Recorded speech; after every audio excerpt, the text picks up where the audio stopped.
Olá, buscadores! Estamos iniciando mais um episódio do programa Leituras para Viver Melhor, programa produzido em parceria da editora Teosófica com a TV Suprem. TV Suprem, que é o canal de comunicação da União Planetária, canal 2 da NET em Brasília. E se você estiver acompanhando pelo YouTube, não deixe de curtir o vídeo, se inscrever no canal, e assim você nos auxilia a produzir cada vez mais conteúdo de qualidade. E hoje nós vamos conversar um pouquinho com o Joaquim Melo, lá de Porto Alegre. Tudo bem, Joaquim? Seja bem-vindo. Tudo ótimo. Então, eu fiquei feliz com esse convite do Charles aí, e eu comentei no privado com ele, assim, um extasiamento em ler esse livro do Sriram, e daí ele lembrou, Joaquim, não quer falar desse livro no projeto dos livros da editora? Eu disse, vamos lá, meio assustado, mas vamos lá. Bacana. Pois é, o Joaquim, quando leu esse livro, logo que o livro tinha sido lançado, ele, inclusive, mandou áudio, né, para algumas pessoas, mandou texto também de alguns insights que ele teve, trechos do livro. E aí eu me lembrei disso, né? O Joaquim é membro da Sociedade Teosófica, já chegou a ser presidente da loja Teosófica Dharma de Porto Alegre, é fotógrafo, empresário. E o livro que a gente vai falar hoje é Um Vislumbre da Realidade, de autoria do Sriram. Joaquim, o Sriram aí é um autor muito conhecido dos estudantes, né, de filosofia esotérica. Tem muita gente que gosta dele, é um dos autores que mais saem livros da editora Teosófica, né? Esse livro, ele tem um título bem abstrato, assim, né? Um vislumbre da realidade. Então, eu gostaria que você falasse um pouquinho para nós, para quem não conhece o teor do livro, que vislumbre é esse, né? E como que nós podemos ter esse vislumbre da realidade? Como que o autor apresenta para nós? Essa palavra realidade, ela toca o outro conceito como divino, que é completamente difícil de enclausurar, né, nas palavras. Eu vejo o Sriram como realmente um poeta. Ele faz o tempo inteiro uma linguagem delicada, sutil, e eu brinco assim que ele parece que é uma fumacinha de um incenso, assim, que vai nos elevando. E ele é contemporâneo do Krishnamurti, e ele fala muitas coisas muito próximas do Krishnamurti, só que ele dá um pouquinho mais de viés teosófico, coloca lá nas suas terminologias de manas, de Buddha, de átomo e tal, e nos dá um pouquinho mais de escada. Eu me lembro um tempo atrás que eu estava na Associação Macrobiótica, fechada já, um restaurante que foi famoso aqui em Porto Alegre, e falando com uma pessoa na mesa assim, eu adoro Krishnamurti, vou fazer o gesto que ele deixa a gente sem nada para se agarrar no Krishnamurti. E o Sriram tem o mesmo aroma, mas ele dá, às vezes, umas escadinhas, né? Eu perguntei para mim mesmo, assim, qual seria o foco da minha vinculação com o livro, e eu acho que é mesmo me convencer, né, me ajudar a conduzir essa percepção da nossa conexão com o divino, e tipo, coisa que o Murilo gostava muito, com aqui e agora. E eu vou fazer dois contextos, que eu adoro contar historinha, né, de que me envolve com o livro, que é o meu filho, outro dia falando com ele assim, olha, eu acho que eu vou viver até os 70 anos, um astrólogo me disse que aos 70 começa a me faltar vitalidade e tal. Ele negociou comigo, não, pai, vamos ver os netos crescer mais, vamos negociar por 90, tá, então vamos mais. E eu fiz uma frase que eu tô agora conectado com a frase, eu brinquei com esse meu filho e disse assim, bom, então minha meta vai ser que a morte me encontre acordado, né? Eu digo, quem sabe, né? Quem sabe? Então, eu trago essa frase porque eu percebo, daí é um ato de fé meu, eu não posso comprovar, né, que o Sriram era uma criatura completamente acordada, né? Deve ser muito divertido ele deixar o corpo e seguir em plena consciência, né? E essa semana também, fruto dessa brincadeira aí do acordado, eu andei vendo muito umas lives de GQM, de um físico, o professor Carlos, né?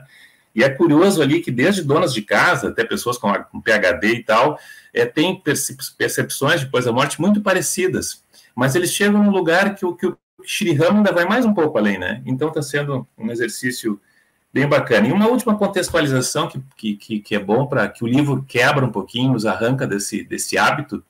Eu vi no Café Filosófico de um personagem chamado, eu escrevi o nome dele aqui, René Kivitz, Espiritualidade Inconsciente, Deus como Mercadoria. E eu fiquei pasmo como eu estou completamente, né, dentro de uma percepção de custo-benefício, de mercado. Bom, de repente até nós, Sociedade Teosófica, somos um produto aí no meio dessa coisa espiritual. Mas então, voltando à realidade do Shriram, ele tem uma linguagem tão delicada, tão sutil, que eu falei aqui com o Charles, que a minha estratégia vai ser assim, pegar alguns segmentos da fala dele, ler e depois a gente comenta um pouquinho. Eu escolhi até começar com isso que ele falou com uma arquiteta, que eu fiz um áudiozinho com uma arquiteta, ela ficou encantada. Nós tivemos lá na loja Dharma uma reforma. E a Priscila, que foi a arquiteta que fez, foi divertido porque ela disse que ela tinha um sonho de fazer a reforma de um templo. Indiretamente, uma loja teosófica é um templo, né? Então, deixa eu ver onde é que está aqui a página, eu acho que é 48.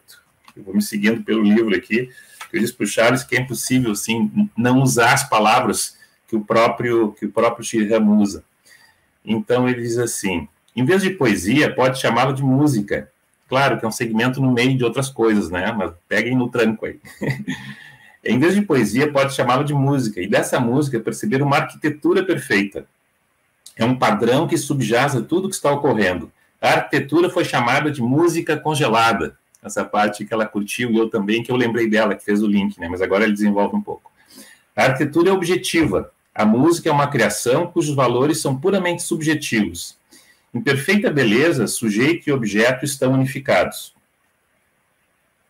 Ele trabalha muito nessa percepção dessa unificação e, de certa forma, nos mais altos níveis da consciência, sumir sujeito e objeto, né? O significado que está na forma é proferido através da forma. O significado é uma manifestação do sujeito presente nesse objeto de forma. Quando o objeto, expressão ou movimento é um objeto de perfeita beleza, a limitação, que é da essência da forma, deixa de limitar. De fato, essa essência particular parece expandir seu significado residente. Quando uma forma é perfeitamente bela, ela transmite a luz que está em seu interior, que permaneceria oculta se não fosse essa forma. Então, tentando dar uma interpretação pessoal, não sei nem se é a correta, né? Realmente, vamos dizer, uma catedral, uma coisa realmente bela, e tem aí as medidas áureas para nos mostrar essa linguagem da natureza de perfeição, é como que ela emana, né? Emana uma beleza que nos faz bem. Aliás, eu tive um colega, um amigo que fazia arte gráfica, e ele conhecia as medidas áureas.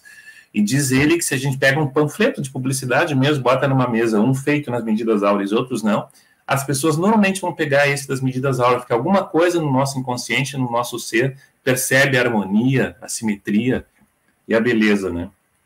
Então, isso da música congelada, que ela fica emanando, né? Tá lá a catedral, a gente se encanta, nem sabe bem por quê. Então, isso é o Shriram, né? E uma coisa que eu deixei para trás ali é que o Shriram encarna completamente aquela fala do Teilhard de Chardin, que diz que nós não somos um corpo que tem um espírito, sim um espírito que tem um corpo. E no olhar dele, no padrão dele, se percebe que ele fala desde outro patamar. Agora, falando nesse momento, me veio um insight que eu tive lá em Alfa Corral. Nós temos aqui no Rio Grande do Sul um colega, uma Karine, e de vez em quando ele fazia umas excursões, né? O pessoal da Sociedade Teosófica, a gente foi num grupo teosófico lá na Argentina, e lá, alguém falando sobre o Krishnamurti, finalmente eu consegui resolver um problema pessoal que eu tinha com o Krishnamurti, que dizia, mas não pode, não fecha, não dá, né? Que nem disse assim, ele não deixa o que pegar. Mas se nós, usando agora uma terminologia conhecida aqui nesse meio, que é Budi, né? Se nós imaginarmos que o Krishnamurti vive permanentemente num estado de comunhão, de harmonia, e ele fala de lá, aí tudo faz sentido na fala dele, não é? Então, esse insight eu tive lá na Argentina, vendo alguém falando de Krishnamurti. E, de novo, né? Inclusive, eles são contemporâneos. Eles têm poucos anos de diferença, o Krishnamurti e o Shriram, né? Viveram próximos, e nós tivemos a filha do Shriram, a Radha Purnia, foi presidente da Sociedade Teosófica, e tem imagens dela lá brincando com o Krishnamurti, é um troço bacana, né? Bacana.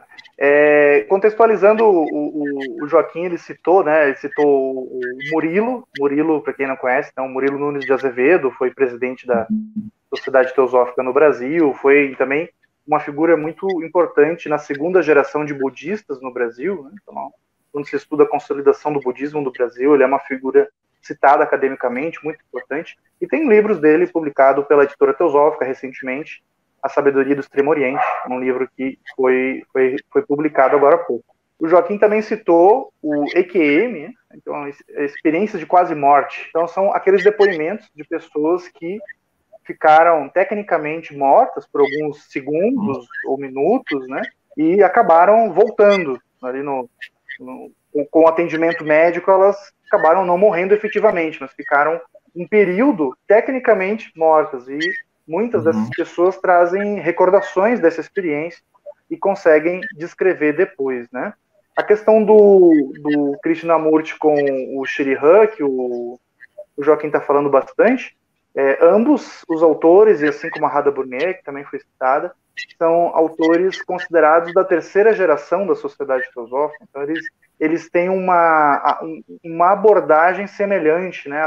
Essa teosofia mais psicológica, não tão apegado à formação do universo, ou à vida após a morte, ou efeitos paranormalidade, né? Visão além do alcance, visão astral, essas coisas. Eles geralmente não abordam esse tipo de tema, e eles trazem um teor mais psicológico e filosófico, e o Shriram, ele era um poeta nato também, né? Então tem essa linguagem muito poética dele. Este é o programa Leituras para Viver Melhor. Hoje estamos conversando com o Joaquim Melo sobre o livro Um Vislumbre da Realidade, de autoria do Shriram, publicação no Brasil pela Editora Teosófica. Nós iremos para um rápido intervalo e voltamos daqui a pouco. Até já.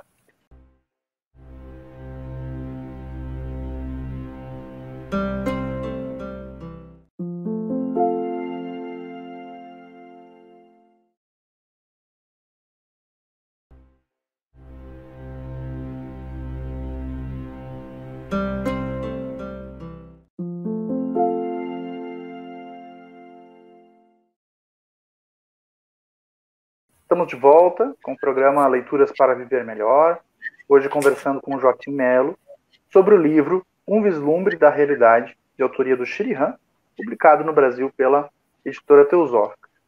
Joaquim, você estava nos apresentando, né, citações do livro e um pouco do perfume do texto do Shriram, né, esse texto meio poesia misturado com filosofia, com espiritualidade. O que mais que você separou para nós aí? Espiritual implicando uma ordem de percepção mais sutil e mais penetrante do que a mente, com a adaptação do corpo e do cérebro a este propósito. Então, é curioso, né? Mas já foge um pouquinho do senso comum imaginar que tem cérebro, tem mente e tem algo mais, né? Eu estou imaginando essa fala para quem não é da sociedade teosófica, para quem é da sociedade teosófica, como se diz na gíria, chover no molhado, né? Mas eu acho que essa ideia de que existe algo mais tem que ser pano de fundo o tempo inteiro para a gente que se deseja, né, curtir uma trajetória de expansão, a palavra até libertação, mas sabe-se lá o que é isso, né? Então ele pega mais uma frase bacana. A realidade é indescritível, que tá no título do livro, né? Mas agora ele próprio reconhece que é indescritível do ponto de vista, pelo menos, das palavras. Mas é uma completa e imutável. E todas as mudanças no reino da diversidade, incluindo tanto consciência quanto forma, são apenas um padrão de energias girando em torno dela. Podemos obter do nosso lugar na imagem apenas uma visão parcial do todo. Ainda assim, é uma visão que é suficiente para nos indicar o seu contorno e provar as direções para o progresso futuro. Então, às vezes, tem uma outra metáfora que eu não sei se é minha, de algum lugar que eu li, é o fato de ajustar a bússola, né? Ajustar a bússola. Isso já é de uma grandeza enorme, porque a gente passa o tempo inteiro confuso, andando para um lado para o outro, mas a gente consegue estabelecer uma direção. Tem uma fala que vai estar misturada nos textos na frente, mas talvez não dê tempo, então eu vou antecipar agora. Um dia eu estava lendo o preâmbulo o prefácio de um livro sobre Cabala, que foi só aquilo que eu li daquele livro pequenininho que está perdido na minha biblioteca, mas já valeu o livro.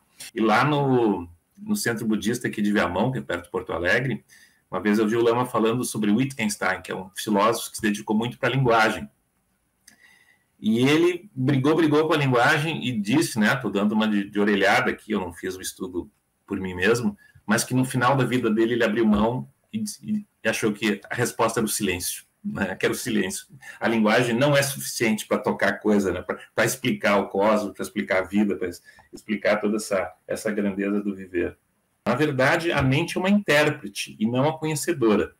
Quando interpreta e apresenta coisas em sua ignorância, ela é capaz tanto de evitar o conhecimento da verdadeira natureza e valores das coisas, como quando está iluminada, de exibir e expressar esses valores. Apesar desta realização, mesmo na Índia, a corrente de pensamento filosófico tem frequentemente ramificado e se deparado com areias estéreis de inconstantes construções e reconstruções mentais.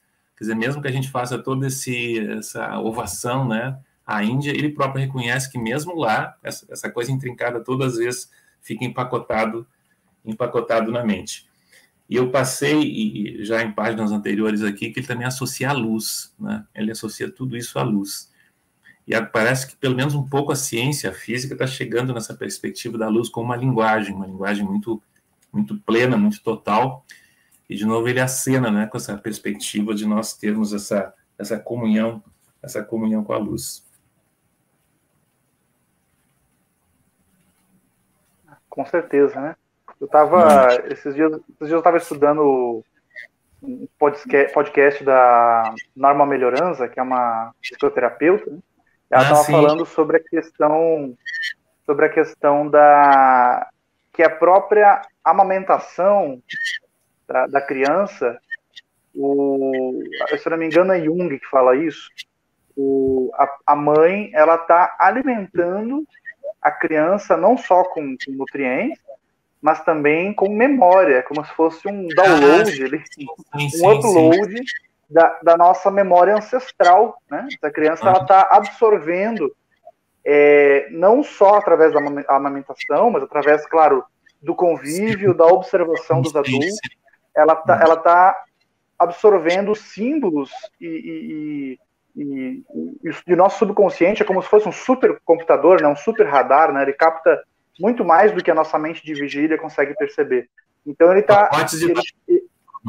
pacotes de dados, exatamente. Está fazendo um download ali de gigabytes ali, que a gente nem faz ideia, né? Então ela até comenta, né? Essas crianças que parece que já nasceram prontas para a época atual, mas é porque ela está absorvendo tanta coisa ali no mundinho dela, mesmo antes de aprender a falar. Você comentou a questão da linguagem, né? Mesmo antes de aprender a falar, ela está absorvendo de inúmeras maneiras, né? E o ser humano tem isso, né?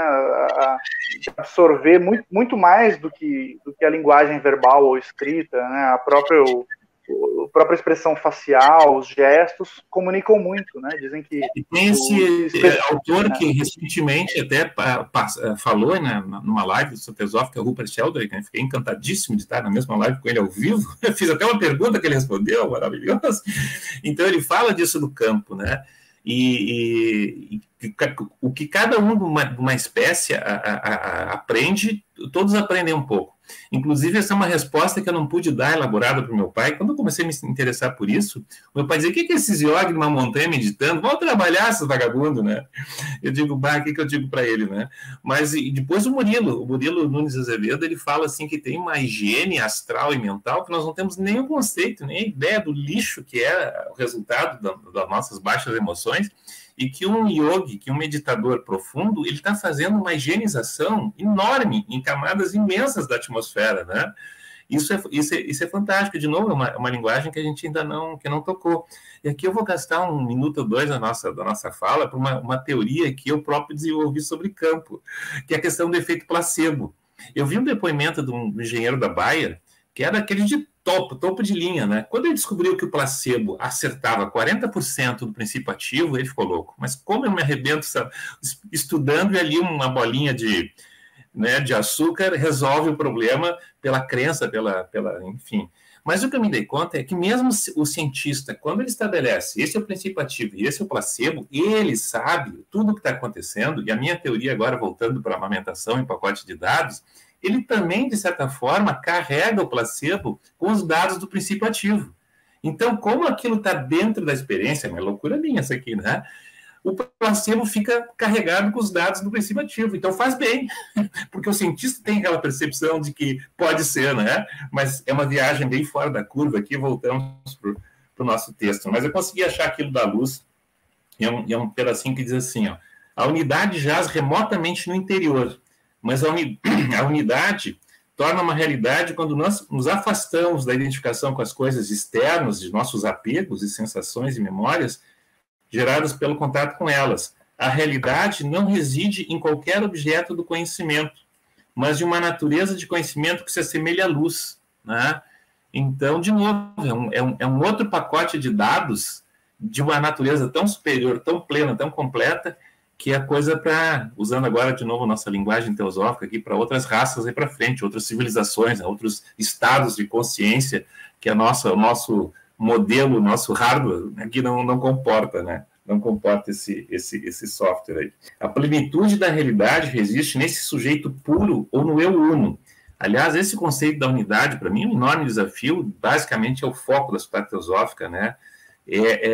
Tanto que dizem que os dois principais inimigos da evolução é a ignorância e o egoísmo, né? E ignorância de quê? De que tudo é unificado. Eu consigo, no máximo, pegar essa metáfora tão prática, tão límpida, que é o Sol, né? Lá está o Sol com a sua luz toda.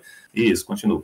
Né? Vai saindo o raiozinho do Sol lá, um zilhão de quilômetros depois, o rainho acha que ele é o rainho, só ele não é mais Sol, mas ele sempre vai ser Sol. Então, tudo é luz, tudo é Sol, tudo está conectado. Agora, vai dizer isso para a nossa consciência e vibrar nessa perspectiva, né? Com certeza. Joaquim, então, diz. Chegando ao fim? Sim. Então, me diz para o último parágrafo do livro, que é aquele carinho final que ele faz com a gente, e daí depois a gente fala os últimos segundinhos aqui. Então, ele termina o livro, é a última fala mesmo, dizendo assim: é dando e não tomando que a pessoa é inundada com as águas vivas e todos os canais de seu ser são limpos e abertos. Como todos os mestres espirituais, ele vai falar que a purificação é condição dessa abertura toda. A senda para a realidade encontra-se na transcendência de nós mesmos. Portanto, cada um deve, por si mesmo, trilhar a senda a partir de onde está. É outra chave, né? A partir de onde está. Quando ele nada busca com o qual possa sustentar sua individualidade, contudo, age sem estar a buscar, encontrará aquilo que está igualmente em cada um e em todos, e que manifesta a sua natureza, que não é tempo, mas eternidade. Então, e eu acho que o Shriram estava lá, né? Então, eu acho que ele me encanta, me seduz pela sua autoridade, pela sua beleza, pela sua poesia, e ele encoraja. Muito obrigado. Gratidão, Joaquim, pela sua partilha, pelo seu tempo, pela sua leitura. Com certeza aí vai ser proveitosa para muitos que irão nos assistir. Vamos deixar na tela aqui, está travando um pouquinho, deixar aqui, ó, para motivar. É impossível ler rápido. Isso... Ele fala com o coração. Maravilha. Esse foi mais um episódio do programa Leituras para Viver Melhor. Hoje conversamos com Joaquim Melo sobre o livro Um Vislumbre da Realidade, de autoria do Shriram, publicado no Brasil pela editora Teosófica. Nós vamos ficando por aqui e até o nosso próximo encontro.